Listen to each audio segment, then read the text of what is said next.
임하람 뉴욕 특파원 연결해 봅니다. 안녕하십니까? 네, 안녕하세요. 이마람 뉴욕 특파원입니다. 네.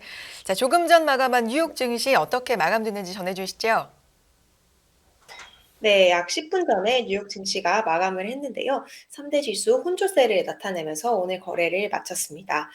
이제 바로 어제가 미국의 마틴 루터 킹 주니어 데이로 연방 공휴일이었습니다. 금융시장 월요일 날 휴장을 하게 되었고요. 이번 주 4거래일만을 앞둔 짧은 한 주를 시작하게 되었는데 오늘은 명확한 방향성 없이 3대 지수 혼조 흐름을 나타내는 모습을 보였습니다. 오늘 다우 지수는 전장 대비 1.14% 하락하면서 거의 400포인트에 가까운 하락세를 나타냈습니다. 오늘 이제 이후에 자세히 설명드리겠지만 골드만삭스 등 금융주가 일부 금융주가 타격을 받으면서 다우를 끌어내렸습니다. S&P 500 지수 전장 대비 0.2% 하락하면서 여전히 4천선 아래에서 종가를 형성을 했습니다. 나스닥 지수만 오늘 살짝 올랐는데요. 금리 상승에도 불구하고 나스닥 지수는 전장 대비 0.14% 상승한 11,095선에서 마감을 했습니다. 역시 12,000선을 눈앞에 두고 있는 상황입니다. 네, 네. 11,100선이네요. 네, 잘못 말했네요. 네. 그리고 국제 금융시장 같은 경우 약간의 관망세를 나타내고 있습니다. 지금 미 10년물 채권 금리는 전장 대비 소폭 상승을 하면서 3.54% 수준 나타내고 있습니다. 달러화는 지금 이번 주에 예정이 되어 있는 일본은행의 통화정책회의를 대기하고 있는 모습인데요. 달러 지수 전장 대비 소폭 강세인 102.3선을 나타냈습니다. WTI는 오늘 처음으로 배럴당 80달러를 돌파를 했습니다. 2월물 WTI 가격 전장 대비 0.4% 오른 배럴당 80.18달러의 거래를 마쳤습니다. 네, 블루칩은 떨어지고 빅테크는 올랐다 이렇게 봐주고 테슬라가 7%나 올랐네요. 자세한 장중 흐름 좀 또 알려주시죠. 네, 오늘 기술주들이 대체로 견조한 흐름을 보였습니다. 특히 이제 말씀해주신 대로 테슬라가 7% 이상 급반등하는 모습을 보였고요. 이 금리 상승에도 불구하고 대다수 빅테크 종목이 그래도 견조한 흐름을 나타내면서 나스닥이 3대 지수 중에 유일하게 좀 견조한 흐름을 나타내는 모습을 보였습니다. 이 금융주 같은 경우에는 혼조된 흐름을 보였는데요. 이 두 라이벌 투자은행이라고 볼 수 있는 골드만삭스와 모건 스탠리의 실적이 크게 엇갈리면서 골드만이 6% 하락하고 모건 스탠리는 6% 상승하는 이런 좀 상반된 흐름을 나타냈습니다. 지금 은행주 실적이 생각보다 월가 예상보다는 일부 금융주의 실적이 좀 좋지 않게 나오고 있고요. 또 혼조된 흐름을 보이면서 이 블루칩 중심, 우량주 중심인 다우 지수가 이제 가장 큰 폭으로 조정을 받는 모습을 나타냈습니다. 지금 뭐 이번 주에는 좀 여러 이벤트가 예정이 되어 있는데요. 다수의 연준 위원들의 발언이 예정이 되어 있습니다. 또 이제 실적이 뭐 은행주를 시작으로 조금 발표가 되기 시작했지만 실적만으로 좀 방향성을 알기가 어려운 상황이기 때문에 아직까지는 이 금융시장에서 방향성을 모색하려는 모습이 펼쳐지고 있는 상황으로 해석됩니다. 네. 그럼 본격적으로 이제 실적 좀 알아보겠습니다. 골드만삭스가 시장의 예상보다 훨씬 못 미치는 그런 실적을 발표했다 말씀을 해 주셨는데 어느 정도였는지 말씀해 주실까요? 네, 이제 지난주 후반부터 금융주들의 실적 발표가 시작되면서 본격적인 실적 시즌이 킥오프를 했습니다. 이제 오늘 같은 경우 열가의 최대 투자은행 두 곳인 골드만삭스와 모건 스탠리가 실적 발표를 했는데요. 두 은행의 실적이 굉장히 좀 엇갈리는 모습을 나타내면서 이 주가에는 혼재된 영향을 가한 것으로 보입니다. 우선 골드만삭스 같은 경우 거의 10년 만에 최악의 어닝 미스가 나왔습니다. 이 기사 제목에서도 이번 데케이드 동안에서 가장 좀 안 좋았던 어닝 미스가 나왔다라고 얘기를 하고 있는데요. 골드만의 지난해 4분기 EPS가 3.32달러로 집계가 됐는데 시장의 예상치였던 5.48달러를 크게 밑돌았습니다. 이 여파로 지금 주가는 6%대 급락을 하는 모습을 보였습니다. 반면 이제 모건 스탠리 같은 경우는 이 EPS 4분기 조정 EPS가 1.31달러로 집계가 됐는데요. 시장의 예상치인 1.25달러를 상회를 했습니다. 이 여파로 모건 스탠리 주가는 6% 이상 오히려 상승을 하는 흐름을 나타냈습니다. 지금 은행들의 실적은 상당히 좀 엇갈린 흐름을 나타내고 있습니다. 지난주에 실적이 발표됐던 JP 모건 그리고 뱅크 오브 아메리카 모두 미국 최대 4대 은행 중에 한 곳인데요. 뱅크 오브 아메리카와 JP 모건 같은 경우는 분기 수익이 예상치를 웃돌았습니다. 하지만 반면 또 다른 대형 은행인 웰스파고와 시티 같은 경우 그리고 오늘 발표된 골드만 같은 경우는 예상치를 밑도는 순이익을 발표를 하고 있습니다. 이제 지난주 기준으로 이 S&P 500 지수에 상장된 기업들의 순이익 전망치는 지난해 4분기 순이익 전망치는 전년 동기 대비 2.3% 감소로 예상이 되고 있습니다. 이번 실적 시즌이 발표되기 시작했을 때는 무려 4%가 넘는 이 어닝 감소세가 전망이 되었지만 그거보다는 감소폭이 조금 줄어들었을 것이다라고 이번 주에는 관측이 되고 있는데요. 그럼에도 불구하고 S&P 500 상장 기업들이 전년 동기 대비 손실을 기록을 하게 된다면 이거는 코로나 팬데믹 이후 처음 일어나는 일입니다. 이에 따른 증시 충격이 예상이 되고요. 지금 현재까지는 이 S&P 500 지수를 구성하고 있는 종목 중에 7%가량이 실적을 발표한 상태입니다. 이 지금까지 발표한 기업들은 70% 이상의 확률로 예상치를 상회하는 실적을 발표한 상태이고요. 이제 의 실적 발표가 대체로 좀 종료가 된 것으로 보이고, 이제 빅테크들이 남아 있습니다. 이번 주에는 19일 날 넷플릭스가 실적을 발표를 하게 되고요. 이번 달 후반으로 들어가고 내달 초반까지 마이크로소프트라든지 애플 등 초대형 이 빅테크들이 실적을 예정을 할 예정이기 때문에 이것에 따라서 이 실적 시즌의 평가가 좀 결정이 될 것으로 보입니다. 유나이티드 항공 같은 경우 오늘 장 마감 후 지금 막 실적을 발표를 했습니다. 제가 간단히 보고 들어왔는데요. 유나이티드 항공 실적 우선 이제 시장 예상치를 상회한 것으로 이제 어닝을 부합한 것으로 어닝이 나왔습니다. 물론 이제 유나이티드 항공 자체에 이런 어려움도 있었지만 이 항공 요금이 많이 올라간 상태이고요. 코로나 팬데믹이 종료되면서 수요가 견조했던 점이 유나이티드 항공의 실적을 이제 좀 긍정적인 요인으로 작용을 했다라고 외신들은 설명을 했습니다. 예, 이제는 실적 장세가 될 것이다 이런 얘기를 저희가 많이 했는데 정말 섹터별로뿐만 아니라 같은 섹터 안에서도 골드만은 나쁘고 모건 스탠리는 좋고 시티는 나쁘고 JP는 좋고 이렇게 같은 섹터 안에서도 이제 차이를 보이기 시작하는 것 같네요. 그리고 연준 위원들이 이번 주까지 이제 말할 수 있잖아요. 어떤 스케줄이 있나요? 네, 이제 올해 첫 FOMC가 2월 1일 날 결과가 발표가 나게 됩니다. 연준 위원들이 1월 30일 날 회동을 하게 되는데요. 올해 첫 번째 FOMC가 약 보름 앞으로 다가온 상황입니다. 지금 연준 같은 경우는 이제 FOMC를 일주일 정도 앞두고는 발언을 자제하는 블랙아웃 기간에 들어가는데요.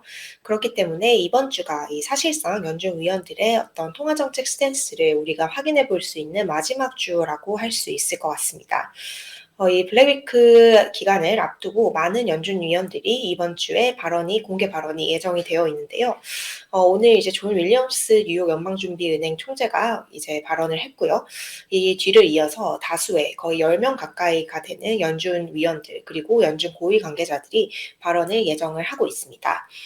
이 중에는 이제 연준의 대표적인 매파 인사인 제임스 블러드 세인트루이스 연은 총재라든지 크리스토퍼 월러 연준 이사도 있고요. 가끔 이제 발언을 통해서 시장을 흔들었던 레이얼 브레이너드 연준 부의장도 있습니다. 이외에도 애틀란타, 캔자스시티, 그리고 필라델피아, 수전 콜린스 보스턴 연은 총재, 댈러스 연은 총재 등의 발언이 예정이 되어 있고요. 바로 한 주 전에 이제 그 패드릭 하커스 필라델피아 연은 총재가 우리가 이제 금리를 75bp씩 올리던 시대는 지났다. 이제 다음 회의에서는 25bp 인상을 선호를 한다라고 얘기를 한 바가 있습니다.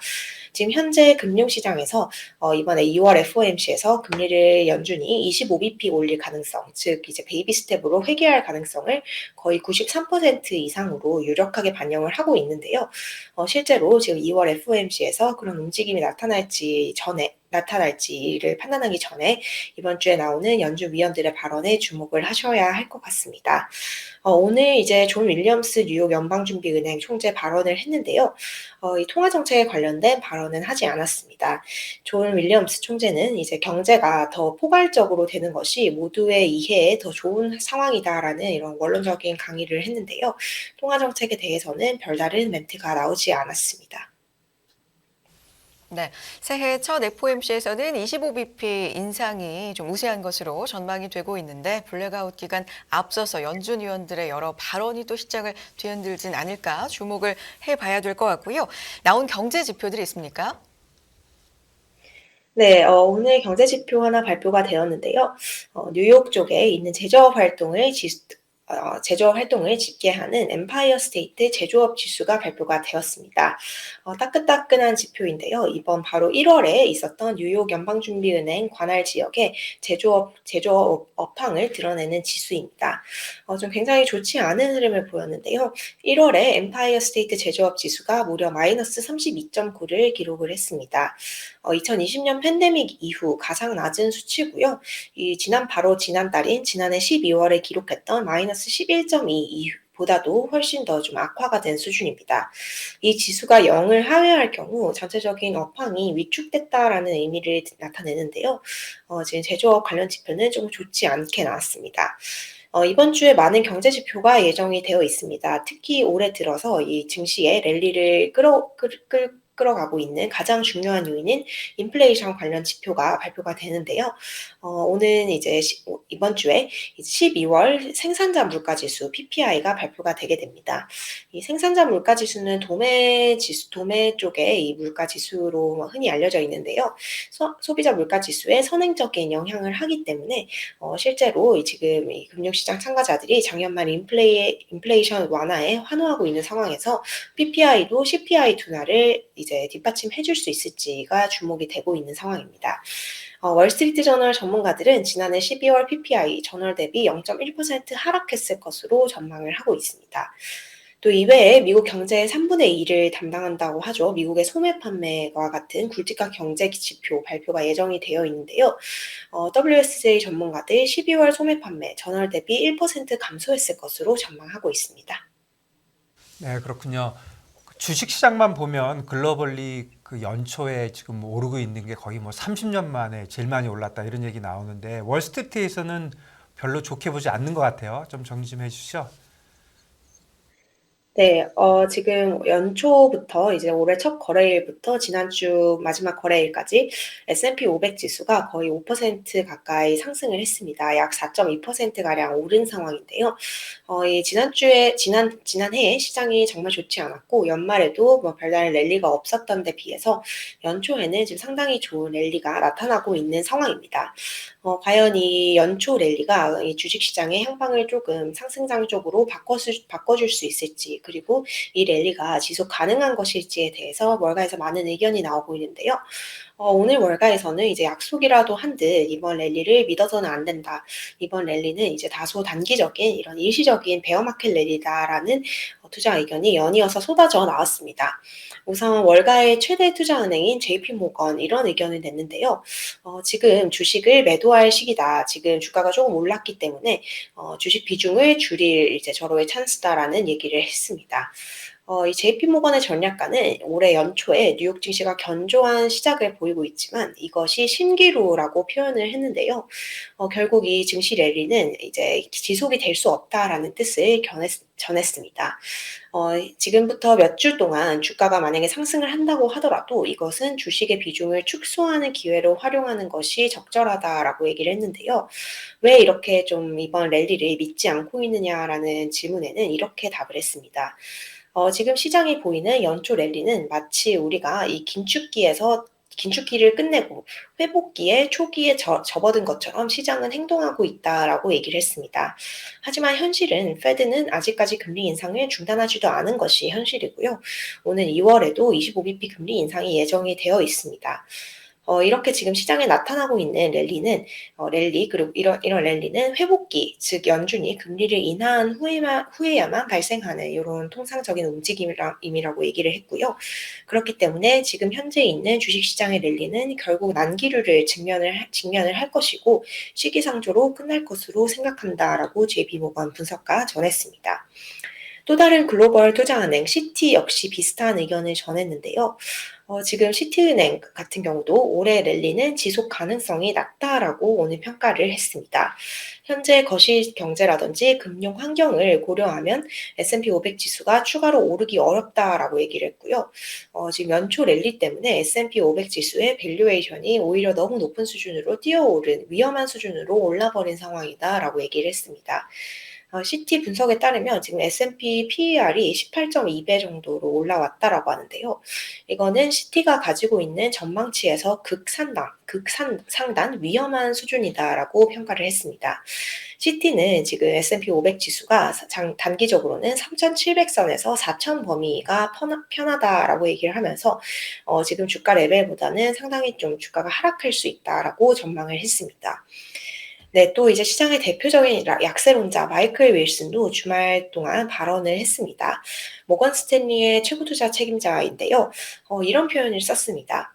베어 마켓이라는 것, 즉 이제 시장 약세장이라는 것은 정말 종료되기 전에 모두를 속이는 경향이 있다라고 평가를 했습니다. 결국 이제 연초에 벌어지고 있는 이런 랠리, 베어 마켓이 결국 이 약세장이 우리를 속이려고 하는 움직임이다라고 평가를 했고요. 시장은 아직 약세장이라는 것에 대해서 확신하고 있다라고 얘기를 했습니다. 올해 있었던 랠리는 숏이 그동안 과중했던 종목이 주도한 어떤 기술적인 반등 수준에 그친다라고 설명을 했고요. 이 월스트리트의 투자은행들뿐만 아니라 펀드 매니저들, 고객의 자산을 운용하는 펀드 매니저들도 주식 자산에 대해서 상당히 부정적인 견해를 가지고 있는 것으로 나타났습니다. 뱅크 오브 아메리카가 펀드 매니저들을 대상으로 하는 월간 서베이에 따르면 지금 미국 증시에 대해서 비중 축소, 즉 매도에 상응하는 견해를 가지고 있는 펀드 매니저가 2005년 이후 최대 규모인 것으로 집계가 됐습니다. 전체의 39%, 즉 이제 5분의 2 정도에 달하는 참가자들이 미국 증시에 대한 비중 축소 견해를 가지고 있는 것으로 집계가 되었는데요. 굉장히 많은 비중, 2005년 이후니까 이제 뭐 거의 굉장히 오랜 기간 동안에 있어서 최대 규모의 펀드 매니저들이 미국 증시에 대한 숏 주문을 내고 있다라는 의미로 해석이 됩니다. 네. 연초 랠리에 대해서 좀 경계하는 목소리들이 많이 나오고 있는 것 같습니다. 신기루라는 단어도 좀 눈에 띄는데요. 자, 종목과 섹터별 흐름도 정리해 주시죠. 네, 오늘 3대 지수 혼조 흐름을 보이면서 S&P 500 구성하고 있는 주요 섹터들도 혼조된 흐름을 나타냈습니다. 우선 이제 오늘 상반된 엇갈린 실적을 발표한 금융 섹터 같은 경우 대체로 좀 하락하는 섹터별 흐름을 나타냈고요. 기술주라든지 부동산주, 소비재 관련주만 소폭 상승을 하고 여타 종목은 대부분 하락하는 모습을 보였습니다. 빅테크 종목들 혼조세 나타냈는데요. 오늘 가장 주목할 만한 종목이 테슬라입니다. 테슬라 오늘 7% 이상 급반등하는 흐름을 나타냈는데요. 테슬라는 지금 현재 차량 가격 인하 소식이 전해지면서 많은 이제 논란이 펼쳐지고 있습니다. 이 가격 인하 소식에 대해서 월가에서도 다양한 평가가 나오고 있는데요. 지금 오늘 가장 좀 눈에 띄는 월가 콜 중에 골드만삭스의 테슬라 콜이 있었습니다. 골드만삭스는 테슬라에 대해서 매수 의견, 이제 사라라는 의견을 재확인을 했고요. 테슬라의 가격 인하가 테슬라의 단기적인 이익을 끌어내릴 수 있는 요인이지만 판매량을 결국에는 증대할 수 있는 요인이라고 진단을 했습니다. 좀 긍정적인 의견을 내면서 오늘 테슬라 주가 상승에 좀 직접적인 요인이 됐었고요. 또 이외에 다른 월가에서는 다른 IB들은 테슬라에 대한 좀 좋지 않은 의견 여전히 제시를 하고 있습니다. 이 번스타인 같은 경우 좀 매도 의견을 내고 있는데요. 테슬라의 실적 전망이 제대로 하향 조정될 수 있을지가 미지수이며 차량 가격 인하에도 불구하고 올해 내내 수요 둔화 문제에 이제 시달릴 수 있다라고 주장을 했습니다. 네, 또 다른 종목 중에서 오늘 엔비디아가 5% 가까이 급등을 했고요. 애플과 마이크로소프트가 강보합 흐름 나타냈습니다. 애플 같은 경우는 내달 2일 날 실적을 발표를 하게 되고요. 마이크로소프트는 바로 다음 주에 실적을 발표를 하게 됩니다. 오늘 월가에서 이제 애플과 마이크로소프트에 대한 투자 의견도 제시가 되었는데요. 우선 월가의 대형 투자 자문사인 에버코어 ISI 같은 경우 애플에 대해 전략적인 매수 의견을 개진을 했습니다. 이번에 바로 돌아오는 실적은 조금 안 좋을 수 있다라고 얘기를 했는데요. 그럼에도 불구하고 이런 실적 쪽에서의 손실은 다음 실적에서 이 실적 전망치에서 다음 분기 실적 전망치에서 충분히 회복될 수 있다라고 예상을 했습니다. 구겐하임 같은 경우 마이크로소프트의 투자 의견을 오늘 매도 수준으로 강등을 했는데요. 지금 구겐하임이 마이크로소프트에 대해서 제시하고 있는 투자 의견 투자 목표 주가 $212 수준으로 현재보다 10% 이상 낮은 수준입니다. 다음 주 발표되는 마소의 실적이 좀 부진할 수 있다라고 이 구겐하임은 경고를 했고요. 여기서도 이제 의견이 많이 엇갈리는데요. 반면 골드만삭스 같은 경우는 마이크로소프트에 대한 매수 의견을 그대로 유지를 하면서 실적이 견조할 것으로 예상을 하고 있습니다. 아마존이라든지 알파벳에 대해서도 이제 긍정적인 의견이 오늘 월가에서 나왔는데요. JP 모건 같은 경우 아마존을 올해 최선호 종목으로 지정을 했고, 뱅크 오브 아메리카는 구글 앤 모회사 알파벳을 올해 최선호 종목으로 꼽았습니다. 그럼에도 불구하고 양 주식은 오늘 소폭 하락하는 모습을 나타냈습니다. 네, 조금 전 마감한 뉴욕 증시 상황 자세하게 살펴봤습니다. 현지 분위기 나오는 이야기까지도 정리를 해주셨어요. 임하람 뉴욕 특파원이었습니다. 고맙습니다. 네, 감사합니다.